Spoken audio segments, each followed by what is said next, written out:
Cedric! Cedric! Ha? Yes, ate! Yes, ate! Nabasa ako sa ulan. Okay. Ano ba yan? Gusto ko gumawa ka ng sampayan at isambay ang labada. Gusto ko pagkagising ko, tiyo na yon. Hello, everyone! I am your friendly neighborhood houseboy, Sid Ring. Ano man ang iyong iutos, konsumisyon ang kasunod. Ako ang karnilyo ni Paolo Kuntis. Dito lang sa Usti, Forma. Makapaglinis na nga ng bahay. Una kong lilinisin ang ko. Alam siya, ate. Mabait yan. Pero para may kililing. Isipin nyo, nagsisurf pero walang tubig. Para sila lang sa internet.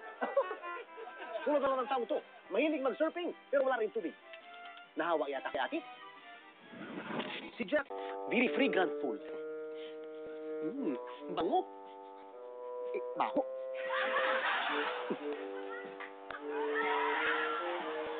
Cedric! Bakit ako nakasampay? Kasi ate, you were sleeping and you're wet. Kaya sinampay kita para matuyo. Sumama ako dito. Sorry ate, hindi pwede kasi mabaho ka pa. Kailangan matuyo ka na maayos. Okay?